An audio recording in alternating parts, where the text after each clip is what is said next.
எனக்கு அதை போட்டுறாம என்ன லேட்டாமா திரி கிடக்கும் விருதனோட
Hello, testing.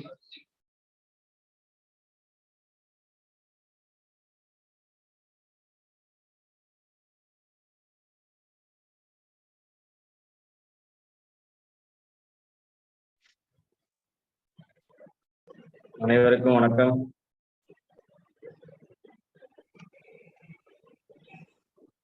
வணக்கம் வணக்கம் A G sir. Good morning. Good morning. Good morning madam. Mannargudi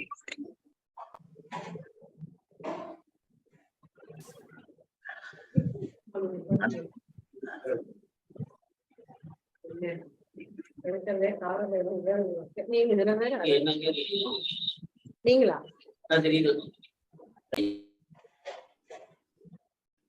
அனைவருக்கும் வணக்கம்.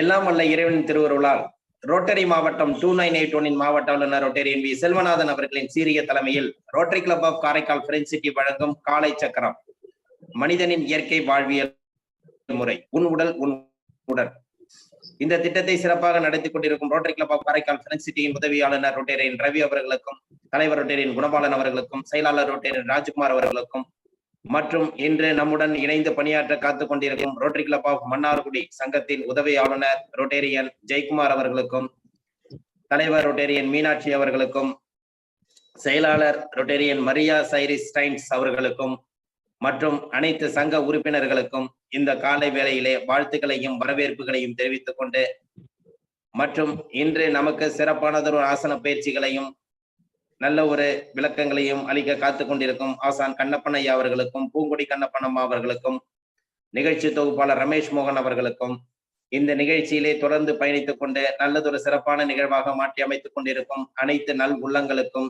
இந்த காலை வேளையிலே வாழ்த்துக்களையும் நன்றிகளையும் வரவேற்புகளையும் தெரிவித்துக் கொண்டு நிகழ்ச்சியின் முதல் நிகழ்வாக ரோட்டரி இறைவணக்கம் வாசிக்க வருகிறார் ரோட்டரி கிளப் ஆஃப் மன்னார்குடி சங்கத்தின் செயலாளர் ரோட்டேரியன் மரியா சைரிஸ் ஸ்டைன்ஸ் அவர்கள்.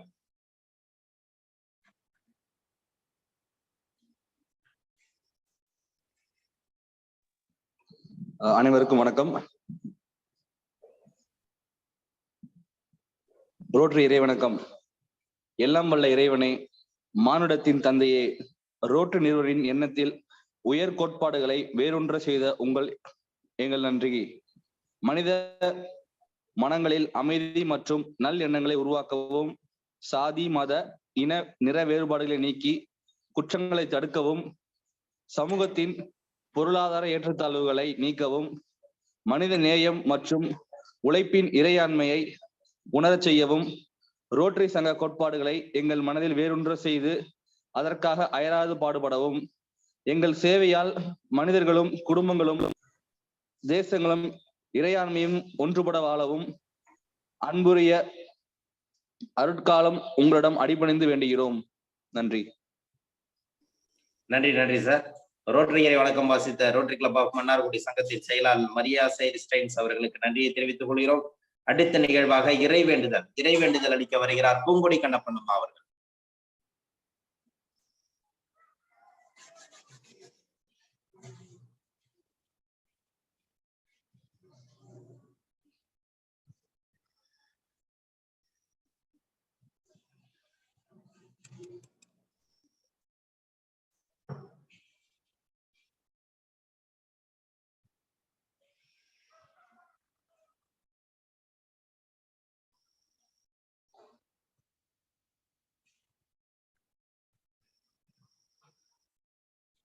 அம்மா நீங்க வாசிக்கலாமா பூங்குடி அம்மா?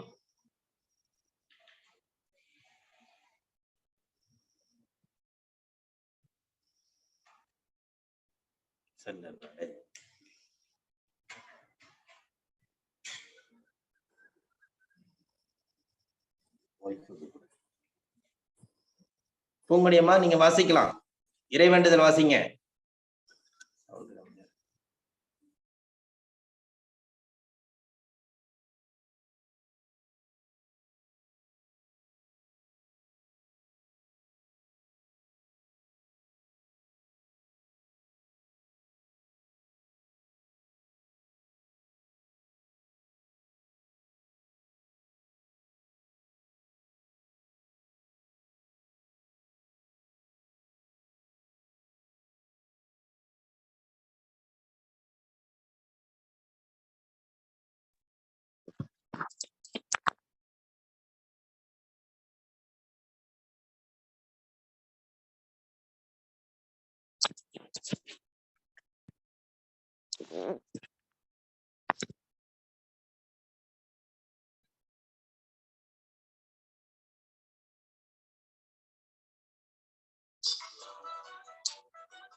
சார் அது வந்து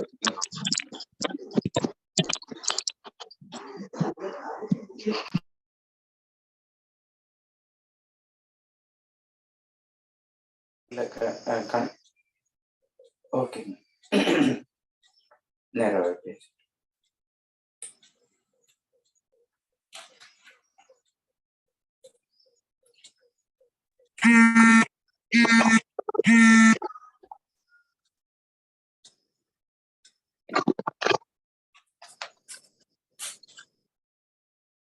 நேரம் பேசு.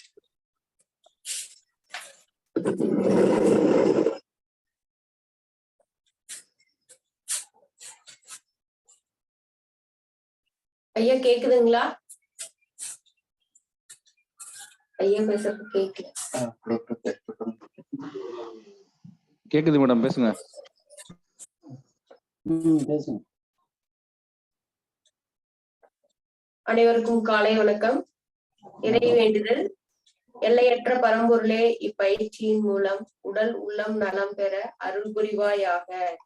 ஒட்டிய வயிறும் உயர்ந்த நெஞ்சமும் திறந்த தோள்களும் திண்ணிய நெஞ்சமும் துள்ளும் கால்களும் துவளா இதயமும் மலர்ந்த முகமும் கனிந்த பார்வையும் இவை யாவும் பெற்று இறையுணர்வோடும் இயற்கையோடும் இணைந்து வாழ்வோம். நம் மனம் சாந்தமானதே, இரக்க குணமுடையது, நல்வினையாற்றக்கூடியது.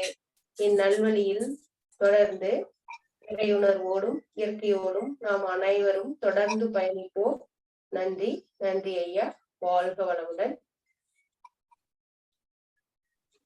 நன்றி நன்றி அம்மா. அடுத்த நிகழ்வாக பிரணவ மந்திரம். அடுத்ததாக பிரணவ மந்திரம். கொஞ்சம் நேரம் இருக்கட்டும். உங்களுடைய தொடைப்பகுதியில கை இருக்கட்டும். நீண்ட மூச்சு காற்று உள்ளே இருக்கிறோம்.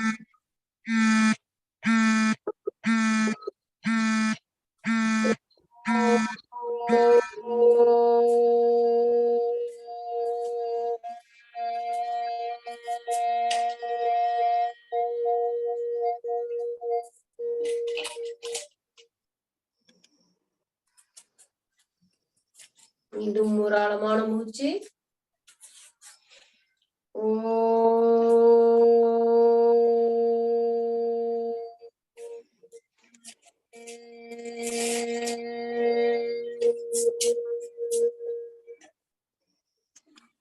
மீண்டும் ஒரு ஆழமான மூச்சு.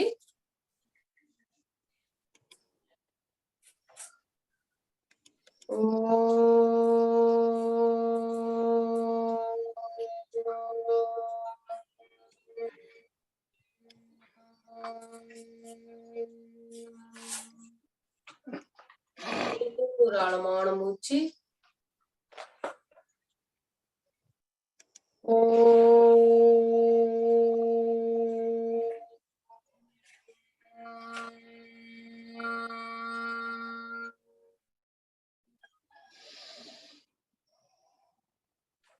மீண்டும் ஒரு ஆழமான மூச்சு.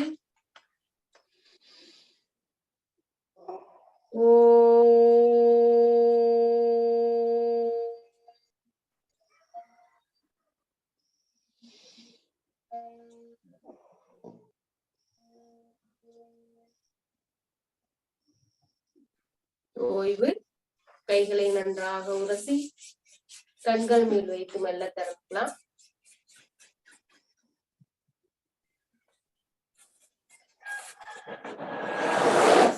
அடுத்ததாக கைத்தட்டல் பயிற்சி. முதலாவதாக தோள்பட்டையிலிருந்து போய்க்கலாம்.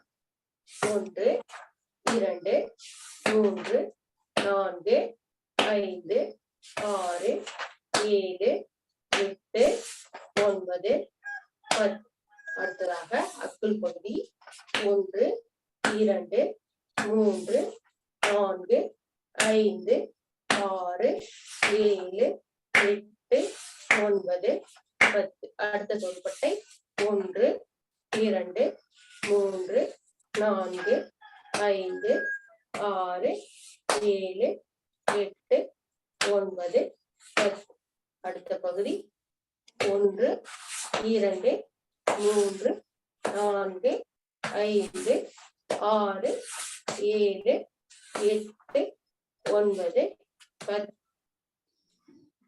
அடுத்ததாக 1 2 3 4 5 6 7 8 9 10.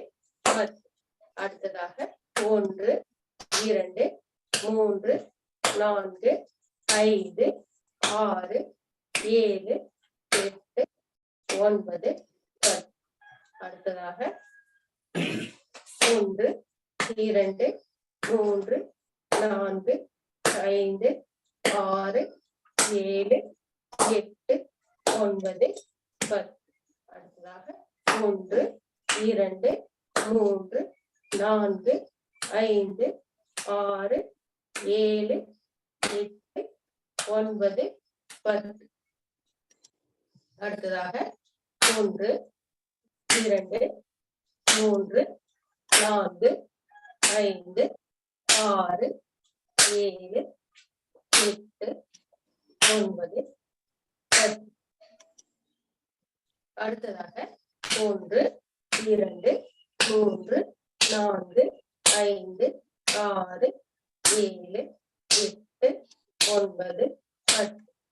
அடுத்தது 1 2 3 4 5 6 7 8 9 10.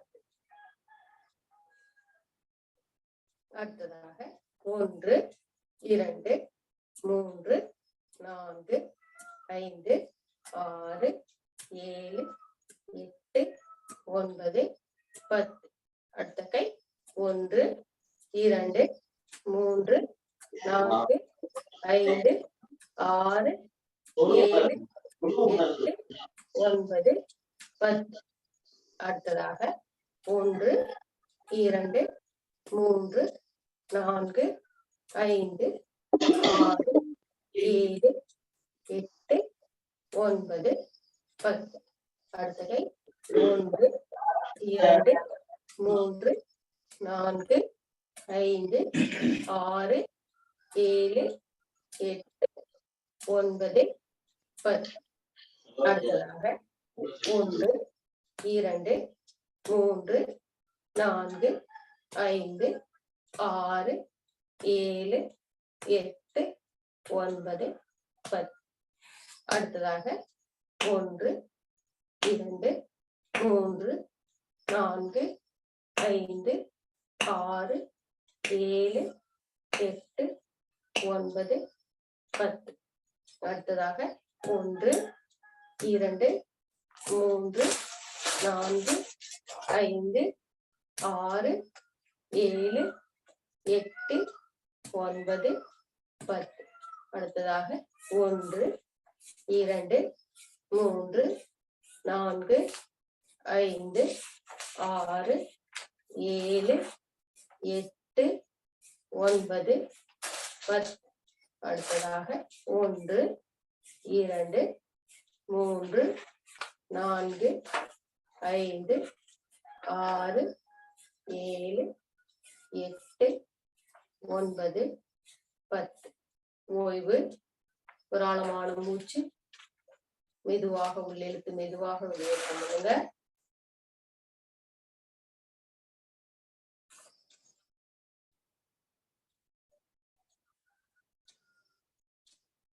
அடுத்ததாக கண்களுக்கு உண்டான பயிற்சி.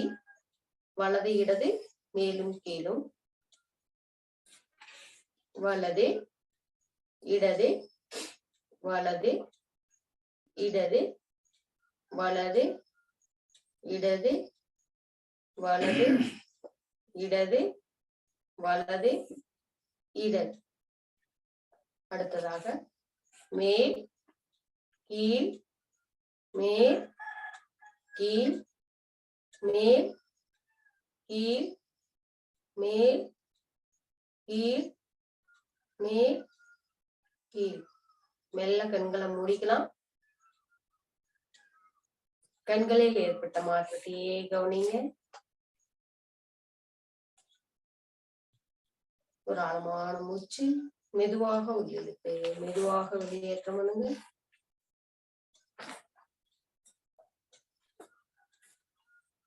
மெல்ல கண்களை திறந்து சுழற்சி முறை. வலது மேல் இடது கீழ், வலது மேல் இடது கீழ், வலது மேல் இடது கீழ், வலது மேல் இடது கீழ், வலது மேல் இடது கீழ். அடுத்ததாக இடது கீழ் வலது மேல், இடது கீழ் வலது மேல், இடது கீழ் வலது மேல், இடது கீழ் வலது மேல். மெல்ல இறுக்கம் இல்லாம கண்களை முடிக்கோங்க.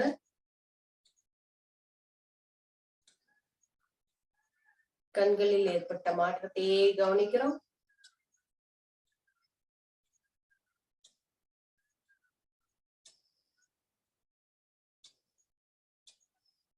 ஒரு ஆழமான மூச்சு மெதுவாக உள்ளிழுத்து மெதுவாக வெளியேற்றம் பண்ணுங்க. மெதுவாக கைகளை நன்றாக உரசி கண்கள் மேல் வைத்து மெல்ல திறந்துக்கலாம்.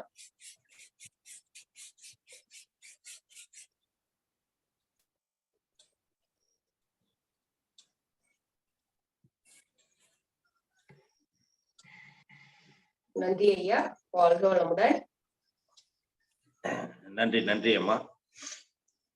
அடுத்த நிகழ்வாக நின்ற நிலை பயிற்சிகள்.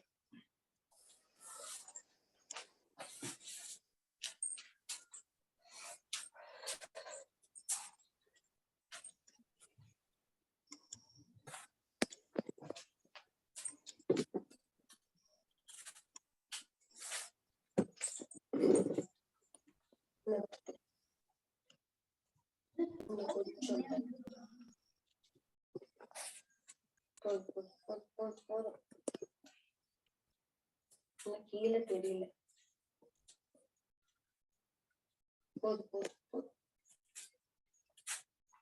வாழ்க வளமுடன். 10 திறன்கள். முதல் நிலை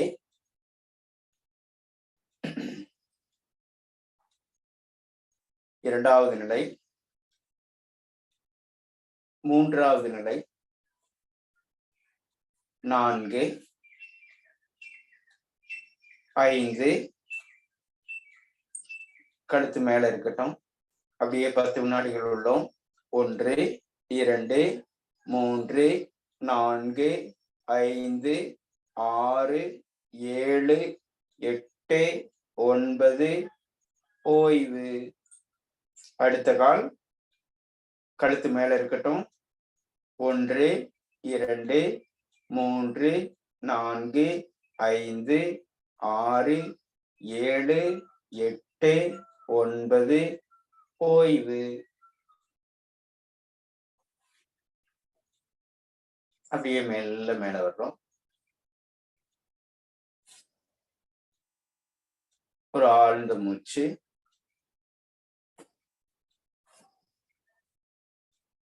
அடுத்ததாக வீரபத்ராசனம். காற்றை உள்ளிழுத்தவாறு கைகள் மேலே வந்து இடுப்பில் வைத்து மூச்சு காற்றை வெளிவிட்டவாறு தலை பின்னோக்கி உடலை வடிவில் வைத்து வலது கால் மேல வரட்டும். 1, 2, 3, 4, 5, 6, 7, 8, 9. ஓய்வு. அடுத்த கால் 1 2 3 4 5 6 7 8 9 ஓய்வு.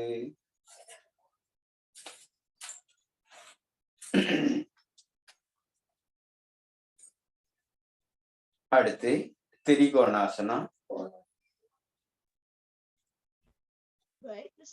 திரிகோணாசனத்துக்கு முன்பாக கோணாசனம், வலப்புறமாக 10 வினாடிகள். 1 2 3 4 5 6 7 8 9 ஓய்வு. அடுத்த நிலை 1 2 3 4 5 6 7 8 9 ஓய்வு.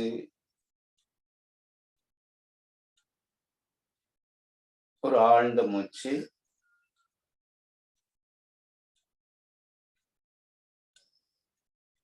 திரிகோணாசனம். கைகள் மேலே உயரும் பொழுது காற்று உள்ளே செல்லட்டும். காற்றை வெளிவிட்டவாறு வலது கை வலது கால் கட்டை விரலில் இருக்கட்டும், பார்வை மேல இருக்கட்டும்.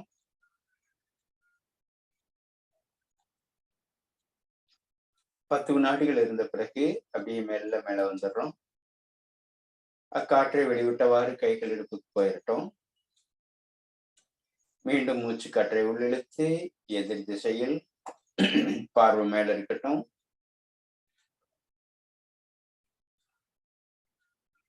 ஓய்வு.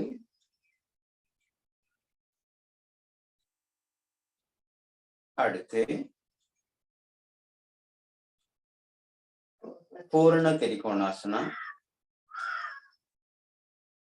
வலது கை முன்னாடி வரட்டும். வலது கை இடது கால் கட்டை விரலில் பார்வை மேல இருக்கட்டும். 1 2 3 4 5 6 7 8 9 10. அப்படி எடுத்த மூச்சு காற்றை வெளிவிட்டவாறு கைகள் இடுப்புக்கு வரட்டும். மறுபடியும் மூச்சு காற்றை உள்ளிழுத்து எதிர் திசையில்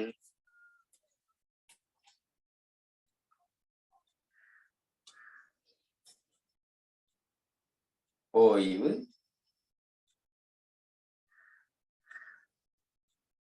இரு கால்களையும் சேர்த்து வைத்து இரு கால்கள் கைகளும் இடுப்போடு வைத்து ஒரு ஆழ்ந்த மூச்சு.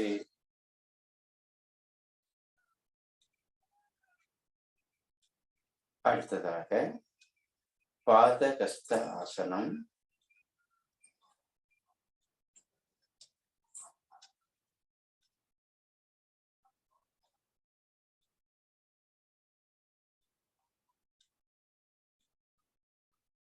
உடலை இரண்டாக மடித்துள்ளோம். அப்படியே 10 வினாடிகள். 1 2 3 4 5 6 7 8 9 ஓய்வு.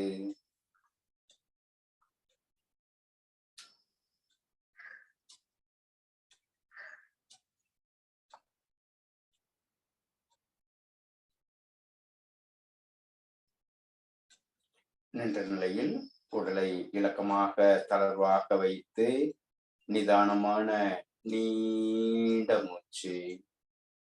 கண்கள் மூடியவாறு ஆழ்ந்த மூச்சு இழுத்து மெல்ல மெதுவாக வெளியேற்றிக் கொள்கிறோம். அடுத்ததாக படுத்த நிலை ஆசனங்கள்.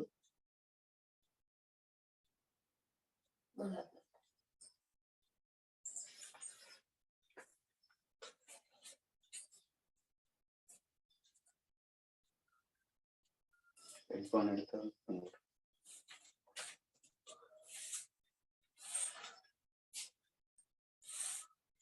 முதலில்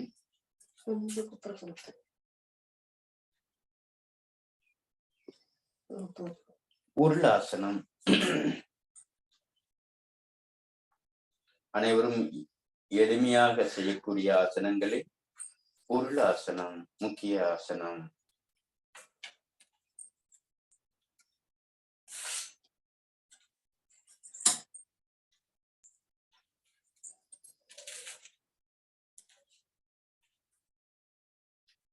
நன்றாக வலது இடது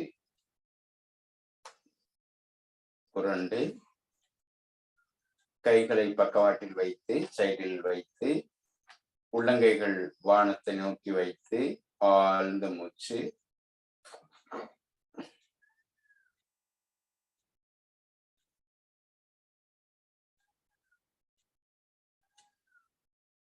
அடுத்து இரு கால்களையும் சேர்த்து பிடித்து முட்டிக்கு நடுவில் நம்முடைய மூக்கு நோக்கி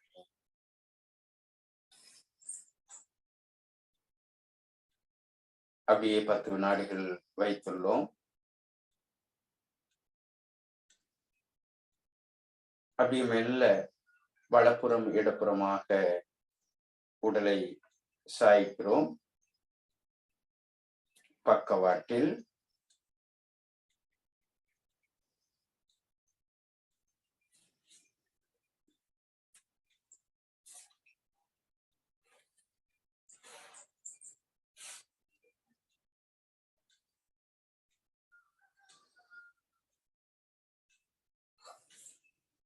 ஓய்வு.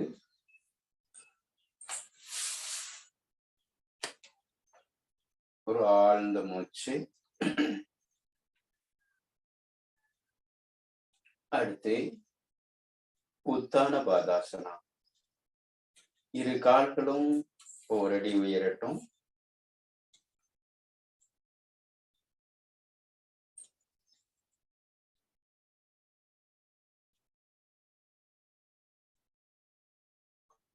ஓய்வு.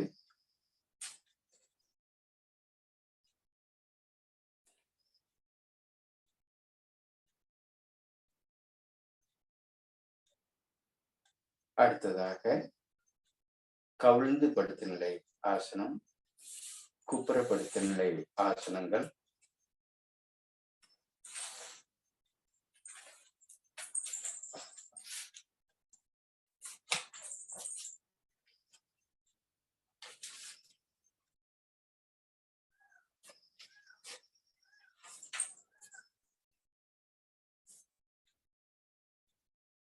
இரு கைகளையும் பக்கவாட்டில் வைத்து இரு கால்களையும் நீட்டி வைத்து புஜங்காசனம்.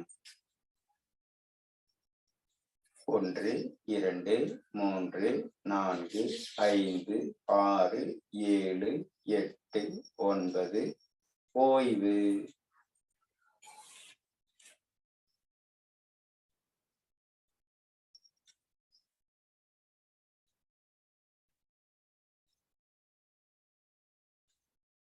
அடுத்ததாக சலபாசனா. இரு கைகளும் தொடையினுடைய அடிப்பகுதியில் இருக்கட்டும். இரு கால்களும் நீட்டி வைத்து இரு கால்களையும் ஒரு அடி மட்டும் மேலே உயர்த்துகிறோம். 1 2 3 4 5 6 7 8 9. ஓய்வு.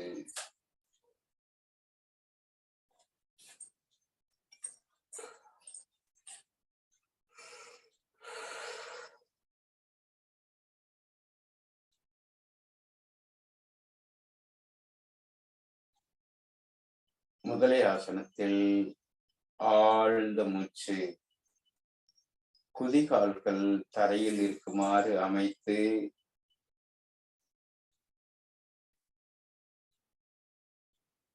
நீண்ட காற்றாக உள்ளிழுத்து மெல்ல வெளியேற்றுகிறோம்.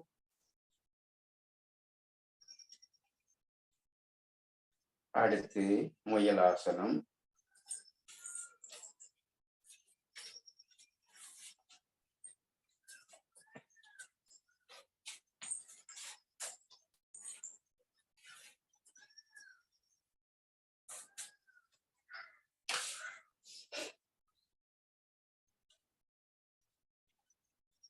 பத்து வினாடி முயலாசனத்தில் உள்ளோம்.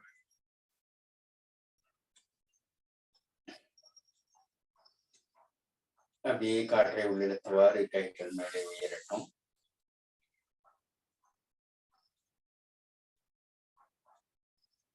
ஆழ்ந்த மூச்சு.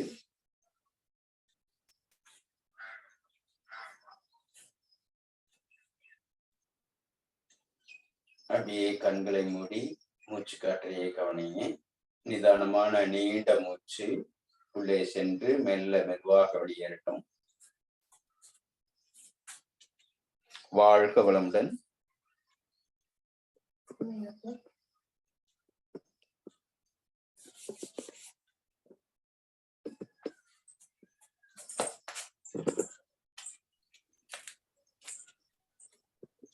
நன்றி நன்றி ஐயா.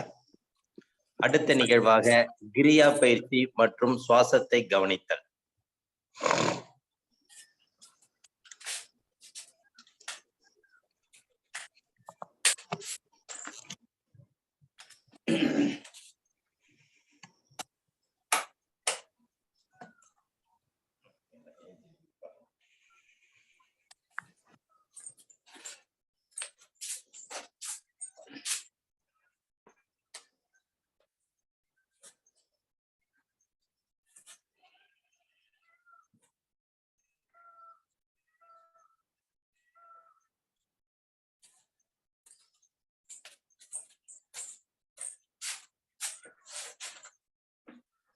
உடலை நேராக வைத்து அப்படியே தோள்பட்டை பகுதி மேலும் கீழும் போய் வரட்டும்.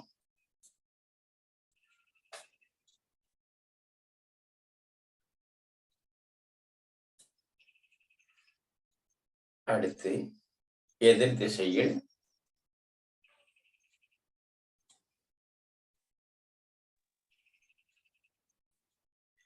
ஒரு ஆழ்ந்த மூச்சு, நீண்ட காற்று உள்ளே சென்று மெல்ல வெளியேறட்டும்.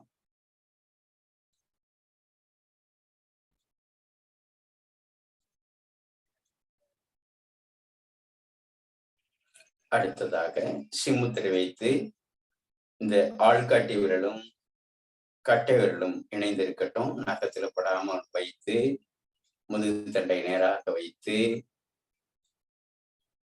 வயிற்று பகுதியில் இருக்கக்கூடிய காற்றை வெளியேற்றுகிறோம்.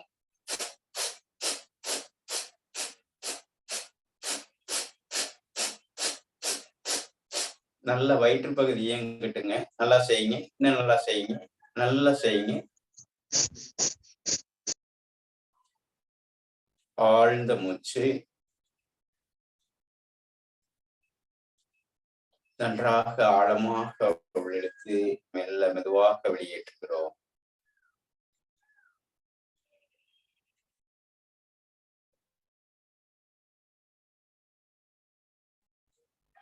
அடுத்து நெஞ்சக பகுதிக்கானது சிம்மய முத்திரை.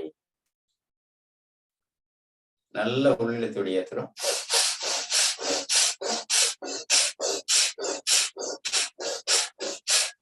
நல்லா செய்யுங்க, இன்னும் நல்லா செய்யுங்க. உள்ள இருக்கிற கபம் எல்லாம் வெளியேறட்டும்.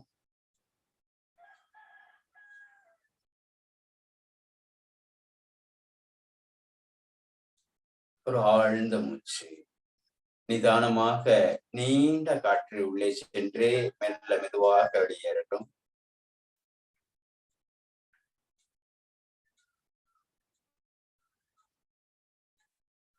அடுத்ததாக தலைப்பகுதிக்கு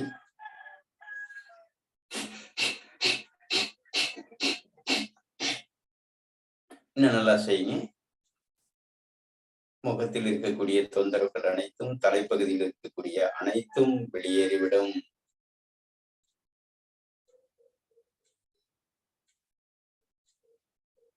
ஒரு நீண்ட நிதானமான மூச்சு.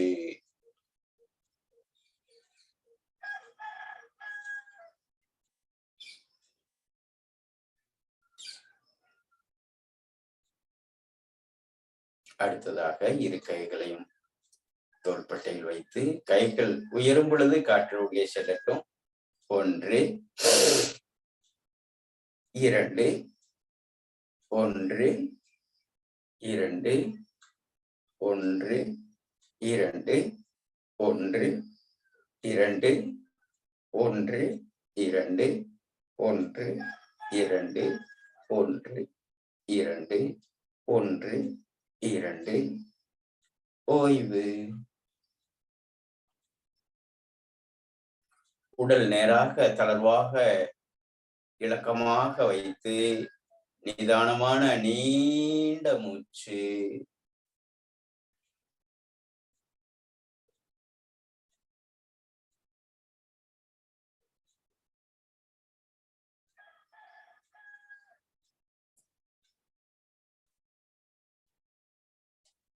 அடுத்ததாக கைகளை பக்கவாட்டில் வைத்து சைடில் வைத்து கைகள் உயரும் பொழுது விரல்கள் விரிக்கப்படட்டும்.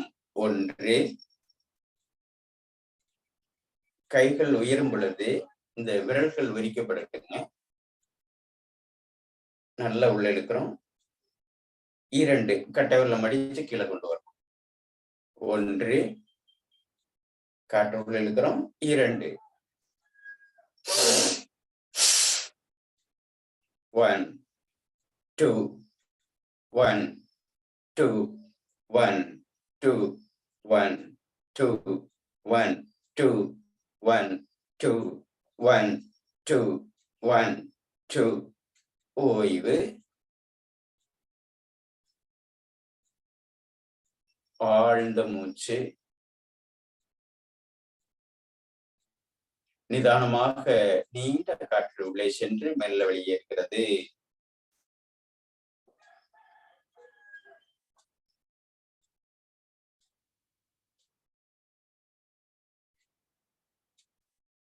அடுத்ததாக நீண்ட காற்று இழுத்து மகர ஓசை.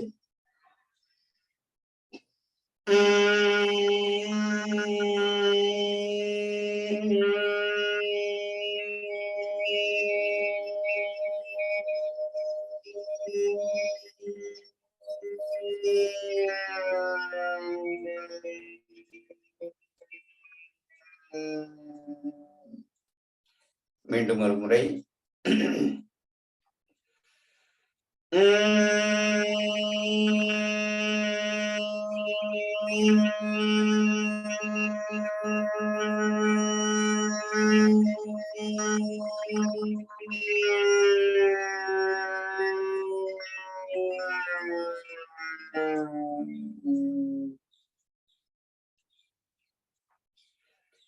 உடல் நேராக வைத்து கைகள் உயரும் பொழுது காற்று உள்ளே செல்லட்டும்.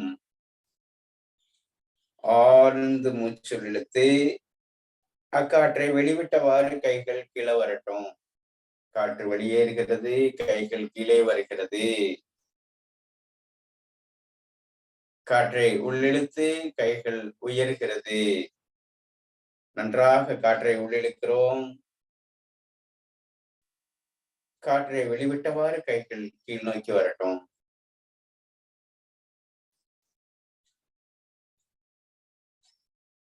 கைகள் பக்கவாட்டில் காற்றை உள்ளிழுத்தவாறு உயர்கிறது. அந்த மூச்சு காற்று வெளிவிட்டவாறு கைகள் கீழே வருகிறது. வணக்க முத்திரை வைத்து கைகள் கீழே வருகிறது.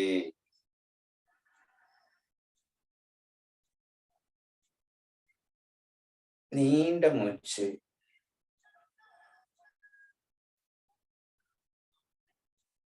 மெல்ல மெதுவாக கைகள் மேலே உயர்கிறது. காற்று வேகமாக உள்ளே செல்கிறது. அக்காற்றை மெல்ல வெளிவிட்டவாறு கைகள் மெல்ல கீழே வரட்டும்.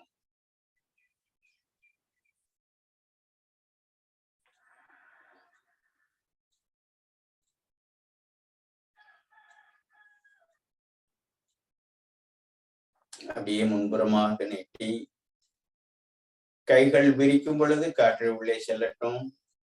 கைகள் விரிகிறது, காற்று உள்ளே செல்கிறது. காற்று வெளியேறுகிறது, கைகள் இணைக்கிறது.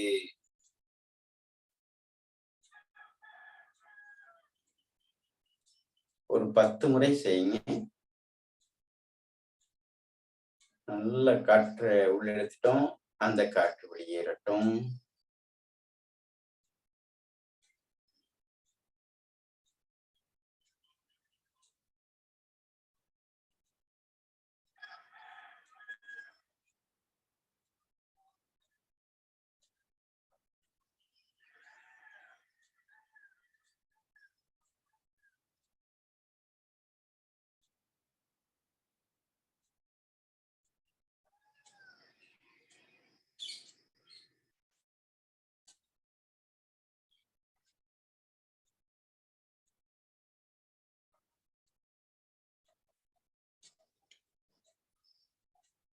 உடலும் தலையும் நேர்கோட்டில் வைத்து கண்களை மூடி உள்ளே செல்லக்கூடிய காற்று வெளிவிடக்கூடிய காற்றில் கவனம் இருக்கட்டும். முதுகு தண்டை நேராக வைத்து கண்கள் மூடிய நிலையில் கவனம் மூக்கு துவாரங்களில் வைத்து அப்படியே புருவமத்திக்கு போய் அப்படியே உச்சி துளைக்கு கவனத்தை செலுத்துகிறோம். அந்த உச்சி துளையிலிருந்து படிப்படியாக கவனம் கீழ் நோக்கி வருகிறது. கால் கட்டை விரல் வரைக்கும் நம்முடைய கவனம் வரட்டும். அப்படியே கால் விரல்களிலிருந்து பாதம், உள்ளங்கால், குதிகால், கணுக்கால், கெண்டைக்கால், முழங்கால், முட்டி பகுதி, தொடைகள், இடுப்பு பகுதி, வயிற்று பகுதி, நெஞ்சக பகுதி, இரு கைகள் பகுதி, கை விரல்கள், கழுத்து பகுதி, தலைப்பகுதி, தலையில் உள்ள அத்துணை உறுப்புகளிலும் கவனத்தை செலுத்தி, மூளை பகுதியில் கவனத்தை செலுத்தி, முதுகு தண்டுவடத்தில் கவனத்தை செலுத்தி அப்படியே படிப்படியாக கீழே போகட்டும். கவனம் மேலும் கீழும் செலுத்துகிறோம்.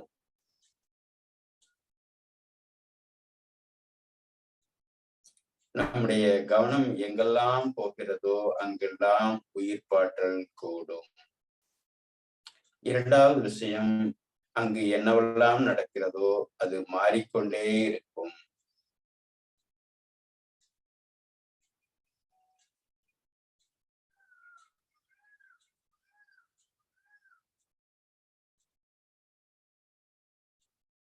இந்த உடலில் மாறிக்கொண்டே இருக்கும், நம்முடைய வாழ்விலும் மாறிக்கொண்டே இருக்கும்.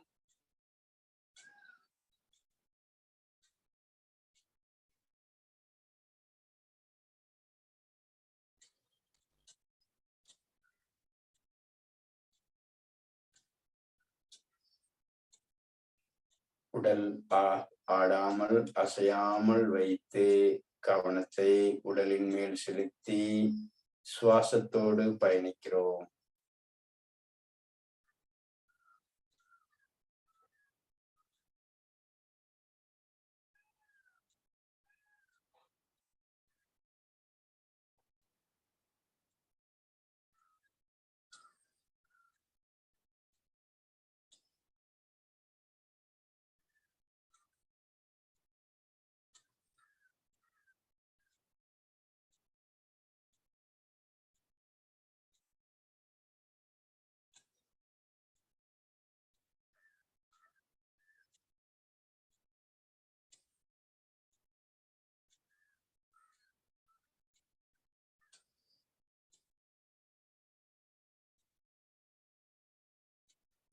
வாழ்க வளமுடன், நலம் பெறுக, வளம் பெறுக.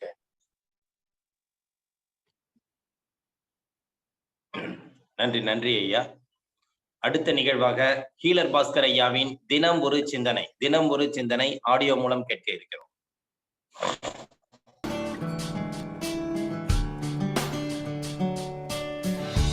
செழிக்கட்டும் விவசாயம், சீர்படட்டும் நிர்வாகம். வேந்தர் டிவி நேயர்களே, காலை வணக்கம். இப்போ நம்ம பார்க்க போகிறது தனித்தனி வியாதிக்கு தனித்தனி வைத்தியமெல்லாம் இல்லை, எல்லா வியாதிக்கும் ஒரே வைத்தியம்னு நான் சொல்கிறேன். இது பல பேர் ஏற்றுக்கவே மாட்டேங்கிறாங்க. அதை பற்றி கொஞ்சம் நம்ம விரிவாக பார்க்கலாம். நாமெல்லாம் நினச்சிட்ருக்குறோம், கண்ணில் நோய் வந்தால் கண் டாக்டரை பார்க்கணும், மூட்டில் வந்தால் ஆர்தோவை பார்க்கணும், பிரெயினில் டியூமர் வந்தால் பிரெயின் டாக்டரை பார்க்கணும்னு. கரெக்டு தாங்க. அதாவது ஏதோ எமர்ஜென்சி ஆக்சிடெண்ட்டில் வேணால் அந்த உறுப்பை பார்க்கலாம். ஆனால் சாதாரணமாக வர வியாதிகளுக்கு தனித்தனி உறுப்புகளுக்கு தனித்தனி வைத்தியம் இல்லைங்க. நம்ப முடியலையா? நான் விளக்கமாக சொல்கிறேன். யாராவது தனித்தனி உறுப்புக்கு தனித்தனி வைத்தியம் இருக்குன்னு சொன்னால் எங்கள் வீட்டுக்கு வாங்க, 4 இட்லி கொடுக்குறேன், நான் சொல்கிற மாதிரி சாப்பிட்டு காமிங்க. முதல் இட்லியை வாயில் போட்டு மென்று கண்ணுக்கு போய்க்கோ, 2வது இட்லி நீ காதுக்கு போய்க்கோ, 3வது இட்லி கிட்னிக்கு போய்க்கோ. இப்படி யாராவது சாப்பிட்டு காமிக்க முடியுமா? ஒரு 4 இட்லி சாப்பிட்டா உச்சி முதல் உள்ளங்கால் வரை அனைத்து உறுப்புகளுக்கும் சமமாக டிஸ்ட்ரிபியூட் ஆகுதா இல்லையா? பகிர்ந்து அளிக்கப்படுதா இல்லையா? சரி, தண்ணி எடுத்து குடிங்க, ஒரு டம்ளர். பாருங்க, முதல் சிப்பு நீ கண்ணுக்கு போய்க்கோ, அடுத்த சிப்பு நீ காதுக்கு போய்க்கோ. இப்படி யாராவது குடிச்சு காட்ட முடியுமா? ஒரு சொம்பு தண்ணி குடிச்சா எல்லா உறுப்புக்கும் சமமாதானே போகுது, தனித்தனி உறுப்புக்கு அனுப்ப முடியுமா? சரி, மூச்சு காத்த நான் சொல்ற மாதிரி இழுத்து காமிங்க. கிட்னி நீ எடுத்துக்கோ, லிவர் இது உனக்கு. இப்படி யாராவது இழுத்து காட்ட முடியுமா? ஒரு விஷயம் புரிஞ்சுக்குங்க, முதல்ல உடம்புன்னா என்னன்னு யாருக்குமே தெரியலிங்க. நமது உடம்பு என்பது கோடிக்கணக்கான செல்களால் உருவாக்கப்பட்டது. இப்போ களிமண்ல ஒரு பொம்மை செஞ்சு வைக்கிறேன், நீங்க என்ன சொல்லுவீங்க? கண்ணு காது மூக்குன்னு சொல்லுவீங்களா? மனித பொம்மை செஞ்சு வைக்கிறேன், கண்ணு காது மூக்கெல்லாம் இல்லைங்க, எல்லாமே களிமண் தானே. அதாவது களிமண்ணால் செய்யப்பட்ட ஒரு மனித பொம்மையில் மூக்கும் களிமண்ணு, காதும் களிமண்ணு, கழுத்தும் களிமண்ணு தானே. இதை ஒத்துக்கிறீங்களா இல்லையா? அதே மாதிரி கோடிக்கணக்கான செல்கள் ஒன்னா சேர்ந்தா திசுக்கள், கோடிக்கணக்கான திசுக்கள் ஒன்னா சேர்ந்தா உறுப்பு, உறுப்புகள் ஒன்னா சேர்ந்தா மண்டலம், மண்டலங்கள் ஒன்னா சேர்ந்தா மனிதன். என்ன பொறுத்த வரைக்கும் கண்ணு காது மூக்கு கிட்னி கணையன்னு உறுப்பெல்லாம் கிடையாதுங்க. கோடிக்கணக்கான செல்லு கும்பலா நிக்குது, ரத்த நாளங்கள் இருக்குது, இதுதான் உடம்பு. நம்ம சாப்பிட்ற சாப்பாடு எங்க போகுதுன்னு யாருக்கா தெரியுமா? வாயில ஜீரணமாகி, வயிற்றுல ஜீரணமாகி, குடல்ல ஜீரணமாகி, ரத்தத்துல கலக்குது. Carbohydrate, protein, vitamin, mineral, fat, மாவுச்சத்து, உயிர் சத்து, தாது பொருட்கள்ங்க. அது என்ன பண்ணுது? ரத்தம் எடுத்துட்டு ஓடுதுங்க. இங்க பாருங்க, நம்ம உடம்புங்கிறது கோடிக்கணக்கான செல்களால் உருவாக்கப்பட்டது. ஒவ்வொரு செல்லையும் ஃபுட்பால் மாதிரி கற்பனை பண்ணுங்க. ஒரு கதவு இருக்கும், நம்ம சாப்பிட்ற சாப்பாடு வாயில ஜீரணமாகி, வயிற்றுல ஜீரணமாகி, குடல ஜீரணமாகி, ரத்தத்துல கலக்குது. அது சுத்திக்கிட்டு போய் செல்லுக்குள்ள போகுது. உள்ள போகும்போது சாப்பாடு, வெளியே வரும்போது மலம், ஒவ்வொரு செல்லும் மலம் போகுது. அது ரத்தம் எடுத்துட்டு வந்து மலமா அனுப்புது. தண்ணி குடிக்கிறோமா? தண்ணி எங்க போகும் தெரியுமா? கிட்னி, சிறுநீரகம். சிறுநீரகம் என்ன பண்ணுது? தண்ணியில் இருக்கிற எல்லா சத்து பொருளையும் உறிஞ்சு நல்ல தண்ணியை பிளட்ல கலக்குது. ரத்தத்துல தண்ணி என்ன பண்ணுது? ரத்தத்துல சுத்திட்டு இருக்குங்க. ரத்தத்துல ஒவ்வொரு செல்லுக்கும் தண்ணி தேவைப்படுதுங்க. உள்ள போகும்போது தண்ணி, வெளியே வரும்போது யூரின். இங்க பாருங்க, ஒவ்வொரு செல்லும் யூரின் போகுதுங்க. அந்த யூரினை ரத்தம் தான் எடுத்துட்டு வருது. எடுத்துட்டு வந்து மூத்திரப்பை கொடுக்குது, யூரினரி பிளேடர். அது என்ன ஆகுது? அது வழியா யூரினா போகுதுங்க. அப்போ நீங்க போற யூரின் இருக்குல்ல, எல்லா செல்லும் போன யூரின். மூச்சு காத்து இழுக்கிறோமா மூக்கு வழியா, அது லங்ஸுக்கு போகுதா? நுரையீரல், நுரையீரல் என்ன பண்ணுது? ஆக்சிஜன், ஹைட்ரஜன், நைட்ரஜன் எடுத்து ரத்தத்தில் கலக்குது. ரத்தம் என்ன பண்ணுது? சுத்திட்டு இருக்குது. ஒவ்வொரு செல்லுக்கு ஆக்சிஜன் வேணுமா? ஒவ்வொரு செல்லுக்குள்ளேயும் காத்து போகுது. உள்ள போகும்போது ஆக்சிஜன், வெளியே வரும்போது கார்பன் டை ஆக்சைடு. இதுல இருந்து என்ன புரியுது? எல்லாரும் நல்லா புரிஞ்சுக்குங்க. மூக்கு வழியா வெளியே வருது இல்லையா, அது கெட்ட காத்து.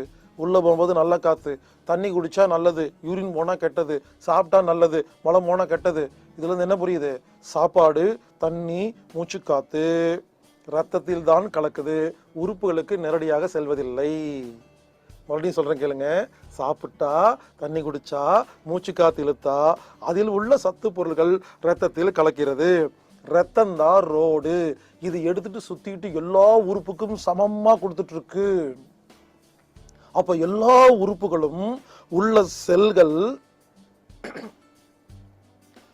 நமது உடம்பில் உள்ள எல்லா உறுப்புகளில் உள்ள செல்கள், ஒவ்வொரு செல்களும் ரத்தத்தை நம்பிதான் வேலை செய்கிறது. அப்போ இப்ப நான் சொல்றதை மட்டும் நல்லா கவனிங்களே. இனிமேல் தனித்தனி நோய்களுக்கு தனித்தனி வைத்தியம் இல்லை நம்பிக்குவீங்க. அதாவது உங்கள் ரத்தத்தில் ஒரு பொருள் கெட்டு போனா எல்லா செல்லும் பாதிக்குமா? உங்கள் ரத்தத்தில் ஒரு பொருள் இல்லைன்னா எல்லா உறுப்புகளும் பாதிக்குமா? ரத்தத்தின் அளவே கம்மியானா எல்லா உறுப்பும் பாதிக்குமா? மனம் கெட்டு போனா எல்லா உறுப்பும் பாதிக்குமா? செல்களுக்கு அறிவு கெட்டு போனா எல்லா உறுப்பும் பாதிக்குமா? இவ்வளவுதாங்க. இது 5 விஷயம் தாங்க. உங்கள் ரத்தத்தில் ஒரு பொருள் கெட்டு போகும்போது அனைத்து உறுப்புகளும் கிடைக்கிறது. உங்கள் ரத்தத்தில் ஒரு பொருள் இல்லாத போது அனைத்து உறுப்புகளும் கிடைக்கிறது. ரத்தத்தின் அளவு குறையும் பொழுது அனைத்து உறுப்புகளும் கிடைக்கிறது.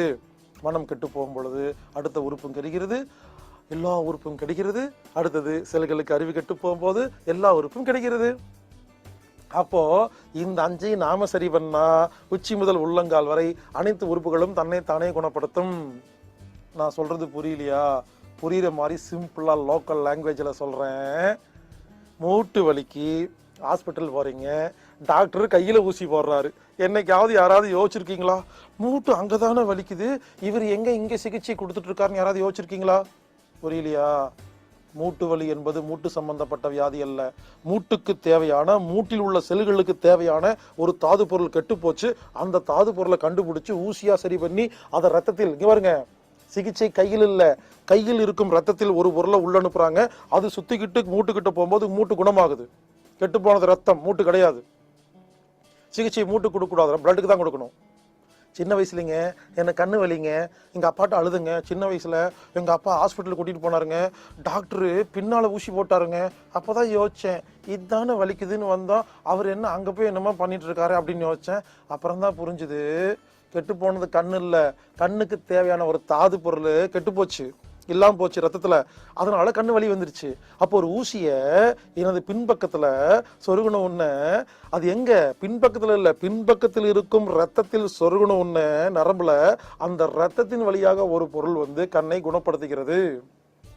ஏங்க காது வலிக்கு காதில் மாத்திரை சாப்பிட்றீங்களா, வாயில் மாத்திரை சாப்பிட்றீங்களா? வாயில் சாப்பிட்டா மாத்திரை காது வலி எப்படி குணப்படுத்துது? வாயில் சாப்பிட்ட மாத்திரை வாயில் ஜீரணமாகி, வயிற்றுல ஜீரணமாகி, குடலில் ஜீரணமாகி, ரத்தத்தில் கலந்து அது காது கிட்ட போகும்போது காது குணப்படுத்துது. இதுலேருந்து என்ன புரியுது? உறுப்புகளுக்கெல்லாம் வியாதி இல்லை, ரத்தத்தில் தான் வியாதி. இயற்கை வைத்தியம் என்பது ரத்தத்தை சுத்தம் செய்வது. புரிந்து கொள்ளுங்கள். மருந்து மாத்திரை என்பது டெம்பரவரியாக ஒரு பொருளை மருந்துக்கு ரத்தத்தில் சப்ளை செய்கிறது. மருந்து மாத்திரையை சாப்பிடும் பொழுது அதுக்கு பெயர் டெம்பரவரி. மருந்து இல்லாமல் குணப்படுத்துவது பர்மனன்ட். புரிந்து கொள்ளுங்கள். தனித்தனி வியாதிக்கு தனித்தனி வைத்தியம் அல்ல இல்லை, எல்லா வியாதிக்கும் ஒரே வைத்தியம், இதுவே இயற்கை வைத்தியம். எனவே இயற்கை வைத்தியத்தை ஃபாலோ செய்வோம், அனைத்து வியாதிகளையும் ஒரே வழிமுறையில் குணப்படுத்துவோம்.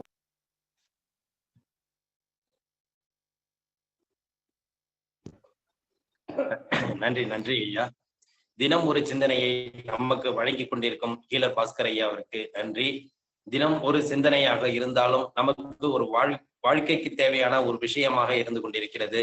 நாம் காலை சக்கரம் நிகழ்விலே பாத்தீங்கன்னாக்கா உடற்பயிற்சி, ஆசன பயிற்சி இல்லாமல் அடுத்து வந்து பாத்தீங்கன்னா நம்ம வந்து சிந்தனைகள், ஹீலர் பாஸ்கர் ஐயாவின் சிந்தனைகள், அடுத்தது வந்து பாத்தீங்கன்னாக்கா வாழ்வியல் விளக்கம் எப்படின்னு கிட்டத்தட்ட ஒரு 3 பார்ட்டா நம்ம வந்து இது கொடுத்துருக்குறோம், அதாவது பிரிச்சு கொடுத்துட்டு இருக்கிறோம். அந்த வகையில வந்து பாத்தீங்கன்னாக்கா இந்த சிந்தனைகள் வந்து ஒவ்வொருத்தவங்களும் இன்னைக்கு வந்து நம்ம இன்னைக்கு சொன்ன சிந்தனைகளை ஒவ்வொருத்தவங்களும் இன்னைக்கு ஒரு நாள் ஃபுல்லா நீங்க அதை நினைச்சு பார்த்தாலே உங்களோட வாழ்க்கையில ஒரு சிறு மாற்றம் கண்டிப்பாக நிகழும். நம்ம இன்னைக்கு 120வது நாள்ல வந்து அடியெடுத்து வச்சிருக்கிறோம். இந்த 120 நாள் பாதி நாளைக்கு மேல வந்து பாத்தீங்கன்னா நம்ம வந்து பாஸ்கர் ஐயாவோட சிந்தனைகள் நம்ம கேட்டுட்டு இருக்கிறோம். அவரோட சிந்தனைகள் வந்து பாத்தீங்கன்னா ஒன்னொன்னுத்தையும் ஒரு நாள் நம்ம வந்து அன்னைய வாழ்க்கையில ஒவ்வொரு நாள் அதை நினைச்சு பார்த்தாலே நமக்கு பெரிய ஒரு மாற்றங்கள் நிகழும் என்பதில் அனுபவப்பட்டவர்களின் கருத்து. கண்டிப்பாக இந்த காலச்சக்கர நிகழ்வில் கலந்து கொண்டவர்களின் கருத்தாக இது இருக்கும் என்று எங்களது ஒரு திண்ணமாக நிகழ்கிறது. அடுத்த நிகழ்வாக தினம் ஒரு வாழ்வியல் விளக்கம், தினம் ஒரு வாழ்வியல் விளக்கம் அளிக்க வருகிறார் ஆசான் கண்ணப்பன் ஐயா அவர்கள். நலம் பெருக்க வளம் பெருக்க. இயற்கை மருத்துவத்துல, உணவு மருத்துவத்துல நோயும் ஒன்றே வலியும் ஒன்றே அப்படிம்பாங்க. நோய் என்பது ஒன்றுதான், வலி அதுக்கான தீர்வு ஒன்றுதான் அப்படின்னு சொல்லுவாங்க. அப்போ நோய் ஒன்றுதான் அப்படின்னா, இப்போ ஐயா சொன்ன மாதிரி செல்களுக்கு தேவையான, அந்த கண்களுக்கு தேவையான, காதுகளுக்கு தேவையான, மூக்குக்கு தேவையான அந்த இடத்துக்கான ஆக்சிஜன் போய் சேரல, மூச்சு காற்று போய் சேரல. மூச்சு காற்று பயணிக்கிற இடத்துக்கு ரத்தம் போகும். ரத்தம் போனா அந்த இடத்துல செல்கள் புதுப்பிச்சுக்கும். அப்போ இந்த ரத்தத்தை உருவாக்குவது எது? இதுதான் நம்ம கேள்வி. அப்போ இந்த ரத்தத்தை உருவாக்குவது பச்சையமே. அது ஒவ்வொரு உறுப்புக்கு தேவையான மூலிகைகள் வந்து தனித்தனியாக சித்தர்கள் பிரிச்சு வச்சிருக்காங்க. ஒரு தாது கெட்டு போனா, ஒரு சக்தி கெட்டு போனா, அதுக்கு தேவையானது கெட்டு போனா வாய் வழியாக தான் உணவாக எடுத்து அது ரத்தத்துல கலந்து செல்களுக்கு போய் சேரும். இப்போ எலக்ட்ரோபதி, ஹோமியோபதி இதெல்லாம் வந்து ரத்தத்தையும் அந்த சொற்பு மண்டலங்களையும் ஒழுங்குபடுத்துவது அப்படிங்கிற ஒரு தத்துவத்துல வருது. ரொம்ப முக்கியமான விஷயம். அப்போ இந்த ரத்தத்தை கொண்டு சேர்த்துவதற்கு மிக முக்கியமானது என்னன்னா மூச்சுக்காற்று. அப்போ ஒரு மருத்துவத்தில் எது முதன்மையானது அப்படின்னு நீங்க பாத்தீங்க அப்படின்னா மூச்சுக்காற்றே மையமானது. அந்த மூச்சுக்காற்றை முதன்மையாக செய்யக்கூடியதுல வந்து யோக பயிற்சி. ஆனா நடைப்பயிற்சியோ உடல் பயிற்சியோ நான் வந்து வேண்டான்னு சொல்லல. கட்டாயம் வந்து இது தெரியாதவங்களுக்கு உடற்பயிற்சி தாராளமாக பண்ணலாம், நடைப்பயிற்சி பண்ணலாம், 8 நடை பயிற்சி பண்ணலாம். உடல் உழைப்பு செய்யலாம். வீட்டுல செய்யும் பொழுது கட்டாயம் வந்து உங்களுக்கான உடற்பயிற்சிகள் நீங்க தாராளமா செய்யுங்க. ஆனா ஒவ்வொன்றுக்கும் ஒரு படிநிலைகள் இருக்கு. அதுல வந்து மிக முக்கியமானது வந்து மூச்சு காற்றையே மையமாக வச்சு செய்யக்கூடியது வந்து யோக பயிற்சி. நான் யோகாசிரியருங்கிறதுனால அதை மட்டுமே நான் மையமா வச்சு நீங்க எல்லாரும் யோகா பண்ணுங்க, இதுதான் முழுமையான தீர்வு அப்படின்னு நான் சொல்ல வரேன். ஒவ்வொருத்தருக்கான ஒரு படிநிலைகள் இருக்கும், தெரிஞ்சிருக்கும். அந்த தெரிஞ்சதையாவதும் உடல் அசையும் பொழுது மூச்சு காற்று ஆழமாக போய் வருது. மூச்சு காற்று ஆழமாக போய் வரும் பொழுது ஒவ்வொரு முறையும் உங்களுடைய ரத்தத்தை சுத்தப்படுத்துது, எல்லா செல்களுக்கும் கொண்டு சேர்த்துது. கட்டாயம் காற்று உள்ள போனால் மட்டுமே அந்த இடத்துக்கு ரத்தம் போகும். அந்த ரத்தம் போனால் மட்டுமே அந்த இடத்துல மெட்டபாலிசம், வளர்சிதை மாற்றம் நடக்கும். அப்போ நீங்கள் மூச்சு காற்றை முதன்மையாக வைத்து பயிற்சி செய்வதே முழு தீர்வாக அமையும் என்பது ஆணித்தரமான கருத்து. நீங்க எந்த மருத்துவம் வேணாலும் பார்த்துக்கலாம். அது ஹோமியோபதியோ, சித்தாவோ, அலோபதியோ, எப்படி போனாலும் விஷயம் ஒண்ணுதான். மூச்சு காற்று உள்ள போகணும். அதுக்கு என்னென்ன வழிமுறைகளையோ அதை பண்ணணும். நீங்க நிழல்லையே படுத்திருக்கிற, ரூம்குள்ளேயே படுத்திருக்கிற மாத்திரையை சாப்பிட்டு குணமாகும். ஆனா உடல் அசையும் பொழுது, லேசாக அந்த புரண்டு செய்யும் பொழுது, கைகளை உயர்த்தும் பொழுது அல்லது நடைப்பயிற்சி பண்ணும் பொழுது நிச்சயமாக அதற்கான ஒரு தீர்வாக அமையும் அப்படிங்கிறது ஆணித்தரமான கருத்து. அதனால நோய் ஒன்றுதான், அந்த இடத்துல மெட்டபாலிசம் நடக்கல, வளர்சிதை மாற்றம் நடக்கல, அந்த செல்களுக்கு அந்த காற்று போய் சேரல, ரத்தம் போய் சேரல, அதனால அந்த தொந்தரவு வந்திருக்குது. அப்ப ரத்தத்தை கொண்டு சேர்த்துவதற்கு உண்டான வழிமுறைகளை செய்ய வேண்டும். அதற்கு மூச்சு காற்றே கடவுள் அப்படின்னு நம்ம சொல்ல வர்றோம். இப்படியான ஒவ்வொரு நாளும் ஒவ்வொரு சிந்தனைகளை நம்ம பார்த்துக்கிட்டே இருக்கோம். நீங்க அசைப்போட்டு அதைய வந்து மேலும் வளர்த்தெடுக்கிறது அவங்களுடைய தேடுதலை பொறுத்து அமையும் அப்படிங்கிறத தெரிவிச்சுக்கிட்டு, இந்த பச்சையமாகிய இலைகள் இருக்கு இல்லைங்களா, இந்த இலைகள் வந்து உங்களுடைய ரத்தத்தை அதிகப்படுத்துவதற்கு ஹீமோகுளோபின் அப்படிங்கிற இது வந்து பச்சையத்திலிருந்தே உருவாகும்னு சொல்லுவாங்க. அப்படி கீரை வகைகள்ல வந்து பாத்தீங்கன்னா இது வந்து மணத்தக்காளி, கிராமங்கள்ல என்ன கரிஞ்சி குடித்தலை அப்படின்னு சொல்லுவாங்க. இதுல வந்து எல்லா பகுதியும் பயன்படுது, காயும் பயன்படுது, தண்டும் வந்து நல்ல லேசான தண்டுகளை வந்து சட்னியாக அரைச்சிடுறாங்க, துவையலாக அரைச்சிடுறாங்க. இது வந்து நல்ல அந்த சிறுநீரை பிரிக்கிறதுக்கும் அந்த நீர்க்கட்டு காலில் வந்து வீங்கி இருக்கிறதுக்கு பயன்படுது. அதே சமயத்துல மிக முக்கியமானது வாயில் வந்து உள்ள உணவு குழாய், சிறுகுடல், பெருங்குடல்ல இருக்கக்கூடிய அனைத்து விஷயங்களையும் குணப்படுத்தக்கூடிய அற்புதமான மூலிகை. எல்லா இடங்கள்லயும் இன்னைக்கு கீரை வகையாக கடைகள்லயும் கிடைக்குது. அதனால இது பயன்படுத்துங்க, இது ரொம்ப முக்கியமானது. கொஞ்சம் இனிப்பு தன்மையோட கலந்துருக்கும். நீங்க சட்னியாவும் எடுத்துக்கலாம், வேற ஏதாவது வகையில பயன்படுத்திக்கலாம்.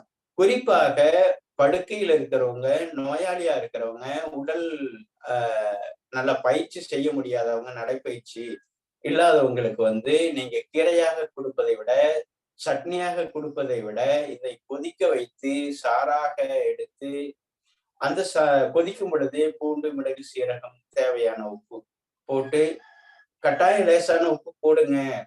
நீங்க எதையும் வந்து மருந்தாக குடிக்க வேண்டாம், விருந்தாக குடிங்க.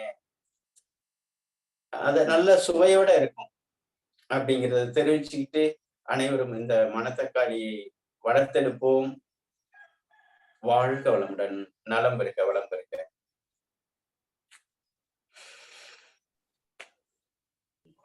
நன்றி நன்றி. நல்ல ஒரு விளக்கத்தை அளித்த ஆசான் கண்ணப்பன் ஐயா அவருக்கு நன்றியை தெரிவித்துக் கொள்கிறோம்.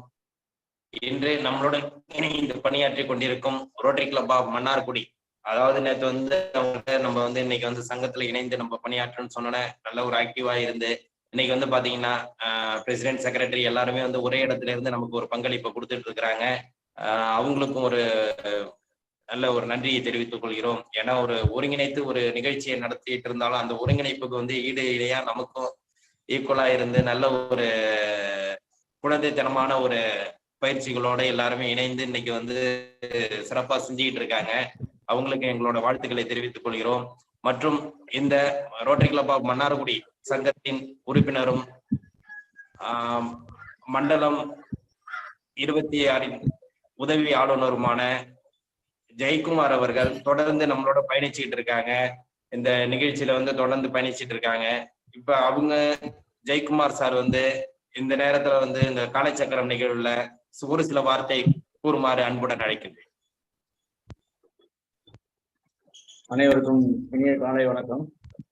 Rotary club of Karaikal friends city, rotary club of Mannargudi இணைந்து நடத்தும் காலச்சக்கரம் நிகழ்வு கலந்து கொண்டிருக்கும் ஏஜி ரவி அவர்களுக்கும், காரைக்கால் ஃப்ரெண்ட்ஸ் சிட்டி பிரசிடென்ட் சகோதரர் குணபாலன் அவர்களுக்கும், ராஜ்குமார் அவர்களுக்கும் மற்றும் இந்த சங்கத்தின் உறுப்பினர்களுக்கும், மன்னாடி ரோட்டரி சங்கத்தின் தலைவர் மீனாட்சி சூரியபிரகாஷ் அவர்களுக்கும், செயலாளர் சிறில் அவர்களுக்கும், இந்த நிகழ்வில் கலந்து கொண்ட மன்னாடி ரோட்டரி சங்கத்தின் முன்னாள் உதவி ஆளுநர் முன்னாள் அண்ணன் சூரியபிரகாஷ் அவர்களுக்கும், முன்னாள் தலைவர்கள் ரத்ன சபாபதி கார்த்திகேயன் மற்றும் செக்ரட்டரி சிறில் அவர்களுக்கும், இந்த நிகழ்வை சிறப்பாக நடத்தியிருக்கும் ஐயா கண்ணப்பன் ஐயா அவர்களுக்கும், அவர்களுடன் இணைந்து நடத்தி கொண்டிருக்கும் பூங்குடி கண்ணப்பன் அவர்களுக்கும், இந்த நிகழ்வை நடத்தி கொண்டிருக்கும் என்சிசி திருமுருகன், ரமேஷ், இந்த நிகழ்வில் கலந்து கொண்ட ஜானி, நாராயணன் ஏஜி அவர்களுக்கும் வணக்கத்தை தெரிவித்துக் கொள்கிறேன். இந்த நிகழ்வு கடந்த 120 நாட்களாக காரைக்கால் ஃப்ரெண்ட்ஸ் சிட்டியின் தலைவர் மற்றும் உறுப்பினர்கள் ஒத்துழைப்போடு சிறப்பாக நடந்து கொண்டிருக்கிறது. இதில் மண்டலம் 24 உள்ள சங்கங்கள் சிறப்பாக இன்று கலந்து கொண்டு இந்த பிரசிடென்ட் வந்து எல்லாரையும் ஒரே இடத்துக்கு வர சொல்லி இன்னைக்கு அவங்க வீட்டிலேயே இருந்து எல்லாம் அந்த நிகழ்வை வந்து நடத்திட்டு இருக்காங்க. அவங்களுக்கு ஸ்பெஷல் நன்றியை தெரிவித்துக் கொள்கிறேன். மற்றும் இந்த நிகழ்விற்கு வழிகாட்டியாக இருக்கும் எங்கள் டிஜி அவர்களுக்கும் இந்த நேரத்தில் நன்றியை தெரிவித்துக் கொண்டு விடைபெறுகிறேன். நன்றி, வணக்கம். நன்றி நன்றி சார். அதாவது தொடர்ந்து பயணி, உங்களோட கருத்துக்கள் எங்களுக்கு தேவை, உங்களோட பயணங்களும் எங்களுக்கு தேவை. தொடர்ந்து பயணித்து இந்த நிகழ்ச்சியை வந்து சிறப்பான ஒரு நிகழ்வாக மாற்றிக் கொடுங்கள் என்று இந்த தருணத்தில் கேட்டுக்கொள்கிறோம். இந்த திட்டத்தை சிறப்பாக நடத்தி கொண்டிருக்கும் Rotary club of Karaikal friends city சங்கத்திற்கும், இன்று எங்களுடன் இணைந்து பணியாற்றி கொண்டிருக்கும் ரோட்டரி கிளப் ஆஃப் மன்னார்குடி சங்கத்திற்கும், மற்றும் நம் இந்த நிகழ்வை சிறப்பான ஒரு பயிற்சிகளையும் ஆசனங்களையும் சிறப்பாக நடத்தி கொண்டிருக்கும் அளித்துக் கொண்டிருக்கும் ஆசான் கண்ணப்பன் ஐயா அவர்களுக்கும், பூங்குடி கண்ணப்பன் அம்மா அவர்களுக்கும், நிகழ்ச்சி தொகுப்பாளர் ரமேஷ் மோகன் அவர்களுக்கும் இத்தருணத்திலே நன்றிகளையும் வாழ்த்துக்களையும் தெரிவித்துக் கொள்கிறோம். இந்த நிகழ்ச்சியில் நாளையும் மன்னார்குடி சங்கத்தில் இருந்து இதே மாதிரி நிகழ்வுகளை கலந்து கொண்டு சிறப்பித்து தரும்படி அன்புடன் கேட்டுக்கொண்டு, தொடர் நிகழ்வாக தொடர்ந்து பயணிக்க வேண்டும் என்று இந்த காலைச்சக்கர நிகழ்வு மூலமாக மீண்டும் விரும்பி கேட்டுக்கொள்கிறோம். இந்த நிகழ்ச்சி இத்துடன் நடைபெறுகிறது. இன்றைய நிகழ்ச்சி மீண்டும் நாளை சந்திப்போம் என்று கூறி நன்றி கூறி விடைபெறுகிறோம். நன்றி, வணக்கம். வாழ்க வளமுடன், வாழ்க வளமுடன், வாழ்க நலமுடன்.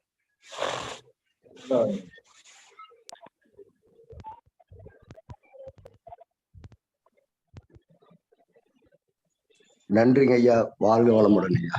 வாழ்க வளமுடன். நன்றிங்க. வாழ்க வளமுடன் ஐயா. நன்றி. நன்றிங்கம்மா. வாழ்க வளமுடன். வாழ்க வளமுடன், வாழ்க நலமுடன். நலம் பெருக, வளம் பெருக. வாழ்க வளமுடன். நன்றிங்க ஐயா. வாழ்க வளமுடன். வாழ்க வளமுடன். நன்றிங்க ஐயா. வாழ்க வளமுடன். வாழ்க வளமுடன். நன்றிங்க ஐயா. வாழ்க வளமுடன்.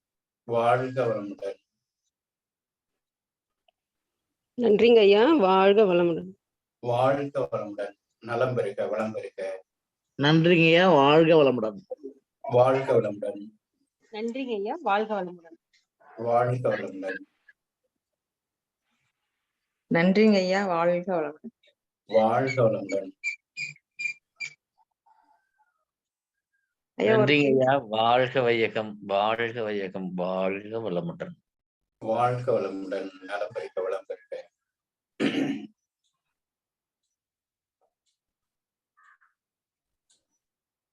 நன்றிங்க ஐயா. வாழ்க வளமுடன்.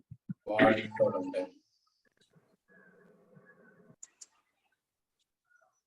ஐயா, அந்த வெறும் வயிற்றுல மிளகு சாப்பிட சொன்னீங்களா? அது எப்படி சாப்பிடணுங்க? ஆமா, தொடக்கமா நீங்க ஒரு 10 மிளகுல இருந்தே தொடங்குங்க.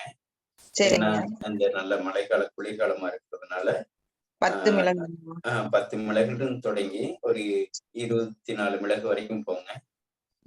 24ல இருந்து அப்படியே 23, 22, 21 அப்படியே வந்துட்டு ஒரு 10 மிளகு நிறுத்து. நிறுத்தி ஒரு 48 நாள் ஒரு மண்டலா சாப்பிட்டு. சரி சரி. ஒரு நாளைக்கு 10, 11 அப்படி ஆரம்பிக்கணுமாங்க? ஆமாங்கம்மா, ஆமா. படிப்படியா மேல கொண்டு போங்க. அப்புறம் படிப்படியாக கீழே கொண்டு வாங்க. சரி சரி. ஓகே, நன்றிங்க. எத்தனை வரைக்கும் கொண்டு போக சொன்னீங்க? 10ல இருந்து ஆமா, ஆரம்பிச்சு 24 வரைக்கும் கொண்டு போகலாம். 24 வரைக்கும். ஆமாங்க. அப்புறம் 10 மிளகு வரைக்கும் நிறுத்துங்க. சரி. நிறுத்தி ஒரு 48 நாள் ஒரு 2 மாதம் தொடர்ச்சியா எடுத்துட்டு விட்டுருங்கம்மா. மறுபடியும் ஒரு மாசத்துக்கு 2 மாசத்துக்கு கூட விட்டுருங்க. விட்டுட்டு ஏதாவது மறுபடியும் சுவாசத்துல தொந்தரவு இருந்தாலோ வேற ஏதாவது உங்களுக்கு விருப்பப்பட்டா எடுத்துக்கலாம். இல்லைன்னா வருஷத்துல ஒரு 2 மாதம் மட்டும் எடுத்தா கூட போதுமா. இந்த குளிர்காலத்துல எடுத்துக்கிறது ரொம்ப விசேஷம். ஆமாங்க. மெயினா இந்த பருவ காலத்துல எடுத்துக்கிறது தான் ரொம்ப ரொம்ப ரொம்ப சிறப்பு. ஓஹோ. சுவாசத்துல தொந்தரவு இருந்தாலும் இல்லைனாலும் எடுத்துக்கலாம் இல்லைங்க? ஆமாங்கம்மா, இருந்தாலும் இல்லைனாலும் நம்ம எடுத்துக்கலாம். சரி. வெறும் வயித்துல காலையில சாப்பிடணும். ஆமாங்கம்மா, எல்லா பிரச்சனைகளுக்கும் கால் வலியா இருந்தாலும் சரி, மூட்டு வலியா இருந்தாலும் சரி, உடம்புல பிரச்சனையா இருந்தாலும் சரி, உள்ளத்துல பிரச்சனையா இருந்தாலும் சரி, டென்ஷனா, கோபமா, எல்லாத்துக்கும் அது ஒரு பெரிய ஒரு வரப்பிரசாதமாக வீட்லயே இருக்கக்கூடிய அந்த 5.5 பெட்டியில வந்து இந்த மிளகு மருத்துவம் வந்து அபூர்வமானது. அது சாப்பிடுற முறைங்க எடுத்து வாயில போட்டு மென்னு கடிச்சு சாப்பிடணும். இல்லைங்கம்மா, மெல்ல வேண்டாங்கம்மா. மாத்திரை முழுங்குறது முடியாது. அது போல மாத்திரை கூட ஏதாவது கெட்ட வாசம், உடம்புக்கு கெடுதலா இருக்கும், பக்க விளைவுகளும். ஆனா இது எதுவுமே இருக்காது. நீங்க தாராளமா அப்படியே வாயில போட்டு முழுங்கிடலாம்மா. உள்ள முழுங்கணும்னா அது இரைப்பையில காரத்தன்மை ஏற்பட்டு நல்ல பெருங்குடலை சுத்தப்படுத்திடும். பெருங்குடல் சுத்தமானாவே நுரையீரலுடைய கொள்ளளவு அதிகமாகும், மூச்சு அதிகமாகும். மூச்சு அதிகமானாவே உங்களுடைய ரத்தத்தை சுத்தப்படுத்தும். ரொம்ப ரொம்ப நன்றிங்க. ரொம்ப நன்றி. நல்லதுங்கம்மா. வாழ்க வளமுடன். வாழ்க வளமுடன். கண்ணப்பன் சார் வணக்கம். வாழ்க வளமுடன். நலம் பெறுக, வளம் பெறுக, வாழ்க வளமுடன். பெருங்குடல் சுத்தம் பண்ண கடுக்காய், மிளகு, சீரக பொடி சொன்னீங்கல்ல, அதை மீண்டும் ஒரு முறை அந்த அளவும் அதை வானிலையில வறுக்கணுமா வறுக்காம அப்படியே அரைக்கணுமான்றதை பத்தி சொல்லுங்களேன். ஆமா, வறுக்க வேண்டியது இல்லைங்கம்மா. வறுக்காமலே நாம் அப்படியே எடுத்துக்கலாம். நிலாவர பொடி, கடுக்காய் பொடி 2, 3 வந்து சீரக பொடி, மிளகு, இந்துப்பு, கூட வந்து அதிமதுரம் கொஞ்சம் சேர்த்துக்கலாம். அளவுங்க ஐயா. கடுக்காய் வந்து நம்ம கொட்டை எடுத்துட்டு வெறும் தோல் மட்டும் தானே எடுத்துக்கணும்? ஆமாங்கம்மா, நீங்க பொடியா வாங்கிருங்கம்மா. நீங்க அதை தோல் எடுத்து எல்லாம் பண்ணிட்டு இருக்கிறதுக்கு நீங்க கடைகள்ல வந்து பொடியாக வாங்கிக்கீங்க. ஒரு 2 நபருக்கு செய்யற மாதிரி இருந்ததுன்னா 100 கிராம் மட்டும் வாங்குங்கம்மா. ஓகே. 100 கிராம் நிலாவரப்பொடி வாங்க. ஒரு 50 கிராம் வந்து கடுக்காய் பொடி வாங்க. மறுபடியும் ஒரு 25 கிராம் இந்த பொடிகள், மற்ற பொடிகள் சொன்ன இல்லைங்களா, அதெல்லாம் வாங்கி கலந்து வச்சு. நன்றி நன்றி. நான் உங்களுக்கு வேணா கொரியர் அனுப்பிச்சிட விடுங்கம்மா, வீட்டுல இருக்கு. சரி. சரிங்கம்மா, வணக்கம். வாழ்க வளமுடன்.